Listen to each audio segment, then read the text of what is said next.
오늘 말씀 제목은 당신은 영생을 소유한 자로 살고 있습니까? 여러분, 이 말씀을 지금 말씀 제목을 들었습니다. 어떤 생각이 드시나요? 지금까지 7개의 질문, 조금 전에 우리가 살펴봤죠? 7개의 질문을 다시 한번 정리해 주는 그런 질문입니다. 요한 사도는 오늘 본문 13절에서 요한 1서를 쓴 이유를 말해주고 있어요. 왜 이 서신을 썼는가? 13절을 보면은 내가 하나님의 아들의 이름을 믿는 너희에게 이것을 쓰는 것은 너희에게 영생이 있음을 알게 하려 함이라. 예수님이 부활하셨지 않습니까? 예수님이 부활하신 것처럼 우리도, 여러분과 저도 이 다음에 부활하여 영원히 살 수 있는 생명을 소유하고 있다는 것을 알려주시기 위해서 이 서신을 쓴 거예요. 그리스도인들이 부활해서 영원히 살 수 있는 그런 생명을 가지고 있다는 것을 알려주기 위해서 썼다는 거죠. 여러분, 이 세상에는 딱 부러지게 말씀드린다면 두 종류의 사람들이 있는 거예요. 이 세상에는. 한 부류는 영생을 가진 사람들, 영원히 사는 생명, 영원히 사는 생명을 가진 사람, 영생을 가진 사람들이고, 또 한 부류는 영생이 없는 사람들입니다. 그러니까 우리가 보통 생각하면요, 지옥이라는 것도 생각하잖아요. 지옥에서 영원히 고통 중에 있는 거예요. 고통 중에서 죽지 않고 살아가요. 고통 중에. 그게 얼마나 힘들겠습니까? 이 고통 중에 사는 것을 영생이라고 하지는 않아요. 여기서 말하는, 요한 사도가 말하는 영생은 천국에서 예수님과 함께 영원히 사는 걸 말하는 겁니다. 본문 12절을 보면은 아들이 있는 자에게는 생명이 있고, 또 하나님의 아들이 없는 자에게는 생명이 없다고 합니다. 이게 무슨 말씀일까요? 예수님을 마음에 모신 사람은 그 안에 영원한 생명이 있다는 거예요. 생명이 있고, 예수님을 부인하는 사람은 영원한 생명을 부인하는 사람입니다. 여러분, 이 땅을 살아가면서 내가 영원한 생명을 가지고 있다. 즉, 영원히 산다고 생각하며 세상을 사는 사람들에게는요, 그 사는 모습이 좀 달라요. 분명히 달라요. 세상에서 겪는 어려움이 있죠. 이런저런 고난과 여러 가지 힘든 것, 이런 어려움을 대하는 태도도 달라요. 심지어는요, 죽음을 맞이하는 그 모습도 다릅니다. 최근에 기독교 잡지에 실린 글을 하나 보았는데, 이 시대의 기독교인들과 또 교회들에게 많은 선한 영향력을 주었던 팀 켈러 목사님에 대한 글이었습니다. 목사님 3년간 암투병으로 췌장암에 걸려서 암투병으로 이제 투병하시다가 지난 5월에 가족들이 보는 앞에서 하늘나라로 가셨습니다. 숨을 마지막 거두면서 이렇게 말씀하셨어요. 예수님이 보고 싶어. 이제는 더 이상 기다릴 수가 없습니다. 그랬어요. 예수님이 보고 싶어서 더 이상 기다릴 수가 없대요. 나를 본향으로 보내주셔서. 그리고 숨을 거두었습니다.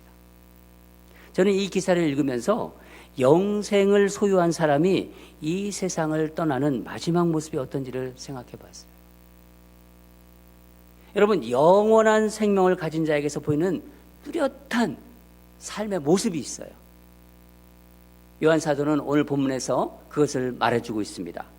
우리가 두 가지를 여기서 알 수 있는데, 하나는 하나님께 담대히 기도하고 확신한다는 거예요. 하나님 앞에 담대히 기도하고 확신한다. 14절 15절을 보면은 그를 향하여 우리가 가진 바 담대함이 이것이니 그의 뜻대로 무엇을 구하면 들으심이라. 우리가 무엇이든지 구하는 바를 들으시는 줄 안즉 우리가 그에게 구한 그것을 얻은 줄을 또한 아느니라. 여러분, 자신이 영원히 살 것이라고 생각하는 사람에게는 특별한 것이 있는데, 그게 뭐냐면은 세상을 살아가는 데 있어서 담대함이라는 거예요. 그 담대함이 뭐로 표현되냐? 기도로 나온다는 겁니다. 기도. 이것은요, 마치 우리 자녀들이 어렸을 때 부모를 믿잖아요. 부모를 믿고 딱 부모가 부모를 믿으면서 그렇게 주눅들지 않고 그렇게 행동하는 그런 담대함과 비슷한 것입니다. 자녀가 부모가 자기를 기뻐하는 것을 알면요, 더 당당하게 부모에게 이렇게 막 요구해요. 학교에서 좋은 성적을 받은 날 제 아들이 말했던 게 기억이 납니다. 제 아들은 마치 제가 이제 좋은 성적을 받아가지고 성적을 잘 올라서 딱 와가지고 저에게 뭔가를 그냥 딱 맡겨놓은 것처럼 뭐 달라고 하는 듯이 아주 그냥 담대하게 아빠 상 달라는 거예요. 상. 아빠 상 주세요. 딱 그렇게. 저는 그런 모습 보는 게 참 기뻤어요. 하나님도 마찬가지십니다. 영생을 영원히 사는 삶을 확신하는 성도는요, 이 세상에 주눅들지 않아요. 그 행동이 담대합니다. 비록 삶에 이런저런 어려움이 있잖아요. 심지어 죽을 병에 들어도요, 담대하게 하나님 앞에 나가요. 하나님께 기도합니다. 어떻게 그럴 수가 있을까요? 하나님이 기도를 들으시고 가장 좋은 것으로 주신다는 확신이 있기 때문이에요. 영원히 산다는 믿음이 있기에, 내가 영원히 산다, 그 믿음이 내 안에 있기 때문에 이 땅에서 어떤 어려움과 어떤 환경에 처해 있다 하더라도 도전할 수 있는 거예요. 주님께서 말씀하시지 않았습니까? 구한 것을 얻은 줄 아느니라. 요한 사도는요, 이 담대히 구하는 기도를 말하면서 갑자기 죄에 대해서 이야기를 하고 있습니다. 16절을 보면은 누구든지 형제가 사망에 이르지 않는 죄에 범하는 것을 보면 구하라. 그리하면 사망에 이르지 아니하는 범죄자들을 위하여 그에게 생명을 주시리라. 사망에 이르는 죄가 있으니 이에 관하여 나는 구하지 아니하노라. 어떤 형제가 죄를 짓고 있는데 그 죄가 영원한 죽음에 이르게 할 만한 죄가 아니라면은 그를 위해 기도하라는 거예요. 그러면 하나님께서 살려주신다는 거예요. 하나님께서 용서해 주신다는 거죠. 그러나 죽을 만한 죄가 분명히 있다. 그것을 위해서는 기도하라는 것은 아니다. 이 말씀을 한 것입니다, 지금. 여러분, 예수를 믿는 사람들, 그리스도인들도 이런 생각을 하는 분들이 있습니다. 하나님은 우리가 회개하면 무슨 죄를 지어도 용서하실까? 용서받을 수 없는 죄가 있지 않을까? 용서받지 못하는 죄로 이렇게 사람들이 생각을 해요. 사람을 죽이는 죄, 살인죄죠. 네, 이런 거. 그러니까 사람을 고의로 죽이는 죄입니다. 여러분, 하나님은 어떠실까요?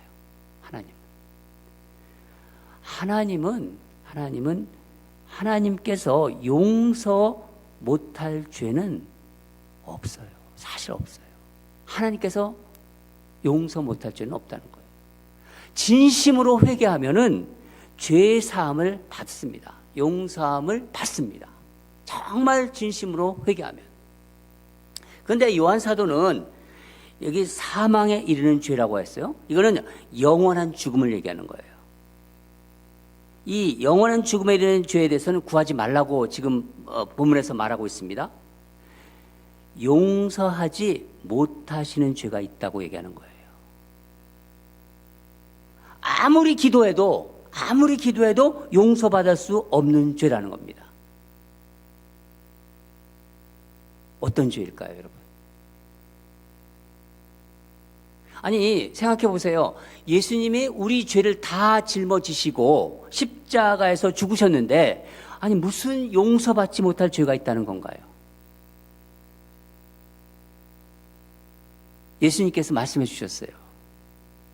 마태복음 12장 32절을 보면은 누구든지 말로 성령을 거역하면 이 세상과 오는 세상에서도 사하심을 받지 못하리라. 고의로, 의도적으로 성령을 거역하는 죄입니다. 그러니까 예수님을 부인하는 죄예요. 예수님을 부인하는 죄. 여러분이 오늘 이 말씀을 들으면서 이런 생각을 하시는 분도 있을 거예요. 아니야, 나는 예수 믿지 않았을 때, 나 예수님 몰랐을 때, 또 내가 예수님에 대해서 들었을 때 얼마나 내가 예수님을 부인했는데, 믿지 않았을 때, 내가 그게 성령을 혹시 거역한 게 아닌가? 그런 생각을 하실 수도 있어요. 여러분, 이런 죄를 말하는 게 아니에요, 여기서는요. 예수님이 말씀하시는 그 성령을 거역하는 죄가 무엇일까요? 예수님을 믿었어요. 예수님을 믿었다가 고의로 거부하는 죄를 말하는 거예요. 그러니까 예수님에게서 떠나간 사람들, 요한 사도가 분명히 또 얘기해 주고 있습니다. 요한 1서 2장 19절에 그들이 우리에게서 나갔으나 우리에게 속하지 아니하였다. 뭐를 얘기합니까? 적그리스도. 그러니까 이단들이 짓고 있는 죄예요. 이단들. 복음을 들었어요. 복음을 들었고 믿는다고 하면서도 예수님을 부인하고 떠난 자들입니다. 그러니까 스스로 사단 마귀에게 사로잡혀 구원의 길에서 멀어진 자들, 바로 이런 자들입니다. 요한 사도는 그들을 위해서 기도하지 말라고 하는 거예요.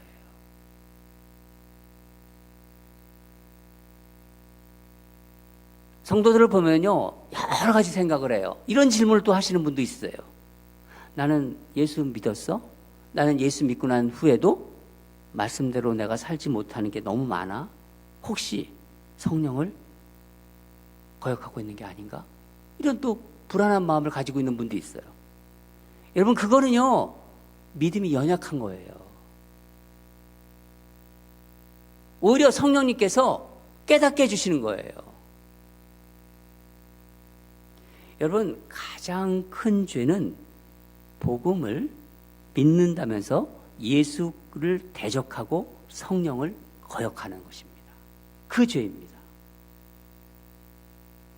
우리가 어떤 죄를 지어도요, 회개하고 예수님께 돌아오면 용서받아요. 그러나 예수님을 부인하면 용서받을 수 없어요. 대표적인 사람이 누구예요? 가룟 유다. 이 가룟 유다는요, 스스로 사단 마귀를 받아들였어요. 예수님 뭐라고 말씀하셨습니까? 내 할 일을 속히 하라 그랬잖아요. 그럼 여러분, 우리 그리스도인들이 죄를 지으면 어떻게 해야 될까요? 어떻게 할까요? 여러분, 우리가 하나님의 자녀지만은 우리에게 이 죄된 본성이 여전히 있어요. 죄된 본성이 있기에 세상을 살면서 이런 미혹, 저런 어떤 유혹, 이런 것에 빠져서 죄를 짓기도 하잖아요. 문제는 죄를 지었을 때 어떻게 하느냐. 우리 형제 자매가 죄를 지으면요, 기도해야 됩니다. 지적하고 이렇게 비난하는 것이 아니라 그가 죄를 깨닫고 회개하기를 기도해 주는 거예요. 그 말씀이 나와 있습니다. 16절 보면은 누구든지 형제가 사망에 이르지 아니하는 죄 범하는 것을 보거든 구하라. 그리하면 사망에 이르지 아니하는 범죄자들을 위하여 그에게 생명을 주시리라. 여러분, 우리가 교회 내에서도 교우들이 잘못하면 죄 짓게 되거든요. 죄 짓는 것을 보면은요, 먼저 우리가 할 일은 기도하는 거예요. 자기 생각으로 정죄하고 자기 생각으로 판단하면 안 되는 겁니다. 판단하지 마십시오. 용서받을 수 있는 거예요. 주님이 다시 용서해 주시고 생명을 주실 것이라는 확신하면서 주님께 맡기고 우리는 기도하는 겁니다. 영원한 생명을 가진 자의 또 하나의 모습이 있는데 오늘 본문에 나옵니다. 하나님이 지켜주신다는 것을 믿어요. 이 땅을 살아가면서 하나님이 나를 지켜주신다. 이것을 믿는다는 겁니다. 이 말씀은 하나님께서 자녀가 죽을 죄, 여기서 말하는 죄, 영원히 죽을 죄를 짓지 않도록 지켜주신다는 말씀이에요. 영원히 죽을 죄. 그 죄를 짓지 않도록. 이 말씀은 얼마나 우리에게 위로가 됩니까? 든든하잖아요. 하나님 자녀는. 18절에 하나님께로부터 난 자는 다 범죄하지 아니하는 줄을 우리가 아노라. 하나님께로부터 나신 자가 그를 지키심에 악한 자가 그를 만지지도 못하느니라. 하나님으로부터 난 자는 예수님을 믿는 믿음이 있어요. 그 안에. 그 안에 하나님의 그 생명의 씨, 하나님의 생명의 씨가 있는 사람입니다. 우리가 요한일서 3장을 봤는데 3장 9절에 하나님으로부터 난 자마다 죄를 짓지 아니하나니 이는 하나님의 씨가 그의 속에 거함이요 그도 범죄하지 못하는 것은 하나님께로부터 났습니다. 하나님의 생명의 씨가 있는 사람, 그 있는 사람은 하나님께서 지키셔서 악한 자에게서 보호해 주신다는 거예요. 우리가 예수를 믿는다는 것은요, 죄로부터 해방을 의미하는 거예요. 죄에서 해방. 예수를 믿는 믿음 있잖아요. 그 믿음, 그 씨앗이 우리 안에 들어올 때부터 죄에서 멀어진 거예요. 이 말씀은 우리가 그러면 어떤 경우에도 죄를 짓지 않게 해준다는 말씀은 아니에요. 그러니까 무슨 말씀이면 죄를 짓지 않도록 싸우게 하신다는 말씀입니다. 죄에서 이길 수 있게 해주신다는 말씀입니다. 왜냐하면 그 안에 누가 있다고 그랬죠? 성령님께서 지켜주신다는 거예요. 죄를 지을 때마다 우리 안에 계신 성령님께서 탄식하세요. 우리가 잘못해서 죄를 지면요, 성령님께서 탄식하십니다. 성령님의 그 아픔을 알기 때문에 성령님을 민감하게 느끼는 사람은 죄를 지을 수가 없는 거예요. 그래서 그리스도인들은 늘 하나님 말씀을 묵상하는 게 필요하다는 겁니다. 말씀으로 내 삶을 비춰보는 것이 바로 그게 말씀 묵상이에요. 내가 어떻게 살아가고 있는가? 말씀으로 거울을 보듯이 비춰보는 거예요. 그러니까 매 순간 주님을 생각하세요. 여러분 살아가면서 매 순간 주님을, 그리고 십자가를 바라보십시오. 그러면 19절에 뭐라고 하십니까? 세상에 살고 있지만 자신이 하나님께 속한 자임을 알게 된다. 그렇게 말하거든요. 아, 나 이 생 살고 있는데 나 하나님께 속한 사람이구나. 그것을 깨닫게 된다는 거예요. 20절에 보면 또 아는 게 있다고 합니다. 또 아는 게 있다. 참된 자 곧 그의 아들 예수 그리스도 안에 있는 것이니 그는 참 하나님이요 성령이시라. 영생이라. 아, 내 안에 주님이 계시구나.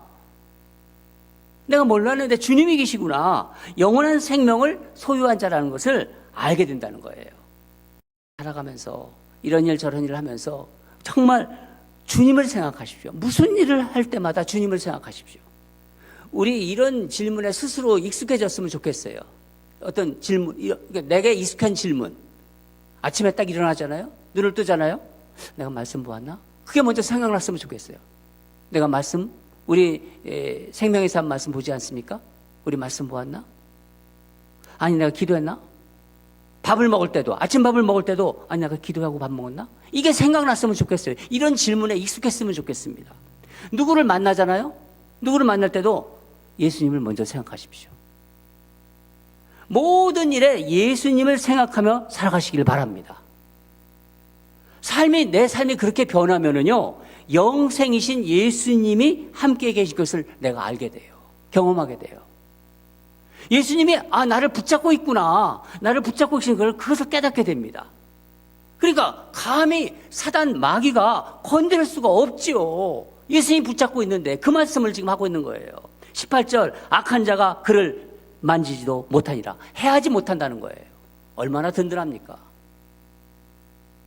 요한 사도가 마지막으로 이제 이 글을 마치면서 우리에게 부탁하는 게 있습니다. 당부하는 게 있습니다. 21절을 보면은 자녀들아 너희 자신을 지켜 우상하게 해서 멀리하라. 요한 사도가 이때 이 요한 일서를 쓸 때가 95세가 가까이 된다 했어요. 90이 넘은 요한 사도가 우리에게 주는 마지막 말씀은 우상을 멀리하라. 여러분의 우상은 무엇이라고 생각합니까? 여러분이 지금 어떤 우상이란 말을 들었어요. 여러분의 우상은 무엇이라고 생각하십니까? 내가 예수님을 멀리하도록 만드는 거예요. 예수님께 가까이 가지 못하도록 만드는 게 다 우상입니다. 예수님과 깊이 사귀지 못하게 하는 것이 다 우상이에요. 여러분을 예수님에게서 멀리하게 만들고 예수님을 깊이 생각하지 못하게 하는 것이 무엇인가요? 예수님보다 더 많이 생각하는 게 뭐예요? 많이 생각하시는 게. 생각하면요, 나쁜 거지, 우상은. 악한 것만, 그게 우상이 아닙니다. 아무리 좋게 보여도, 좋은 것이라도요, 그것이 예수님보다 나에게 중요한 것이 되면 그게 우상이에요. 제가 대형교회 부목사로 섬기다가 이 작은 교회, 썬랜드 온누리교회는 큰 대형교회입니다. 거기서 부목사로 섬겼습니다. 그러다가 인랜드 온누리교회라는 조금 작은 교회로 담임 목사로 부임할 때 아내에게 담임 목사의 아내로서 가장 염려되는 게 뭐냐고 제가 질문한 적이 있었어요. 물어본 적이 있었습니다. 그때 아내가 이런 말을 했습니다. 교회가 우상이 되지 않았으면 좋겠어요. 그래요. 교회가 우상이 되지 않았으면 좋겠어요. 그때 아내의 대답이 제게 큰 도전이 되었습니다. 여러분, 교회 참 중요하죠? 정말 중요하죠? 교회는 하나님의 은혜입니다. 저는 하나님께서 교회를 통해서 역사하신다고 믿고 생각하고 있습니다. 교회는 예수님이 오시는 그날까지 어떤 형태로든 이 땅에 존재합니다. 어떻게 존재할지는 모르겠어요. 근데 존재합니다. 계속해서 하나님의 자녀를 낳아요. 교회가 낳고 그리고 키우고 보호하며 하나님 나라를 이 땅에서 경험하게 할 것입니다. 그럼에도 불구하고 예수님보다 자기 교회, 자신의 교회를 더 사랑한다면은 교회가 우상이 되는 거예요. 여러분, 오해하지 마십시오. 제 말은 교회조차도 우상이 될 수 있다는 말씀입니다. 그렇다면 우리가 얼마나 민감하게 내 마음의 중심을 살펴봐야 할까요? 내 마음의 중심을 항상 살펴봐야 된다는 거예요.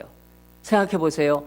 얼마나 많은 것들이 이 땅을 살면서 얼마나 좋은 것들, 얼마나 우리를 미혹하게 하는 것들, 그것이 내 삶에서 하나님의 자리를 탐하고 있을까요? 여러분, 그러니까 날마다 말씀으로 마음을 비춰보는 우리가 되어야 되는 거예요. 저는 우리 YBC 가족들이 다른 거에 비춰보지 말고 말씀으로 자신의 마음을 비춰보기를 바랍니다. 사랑하는 여러분, 영원한 생명을 소유한 자는 어떻게 한다고요? 하나님께 항상 담대히 기도할 수 있다고 했습니다. 또 매 순간 주님이 지켜주심을 믿어요.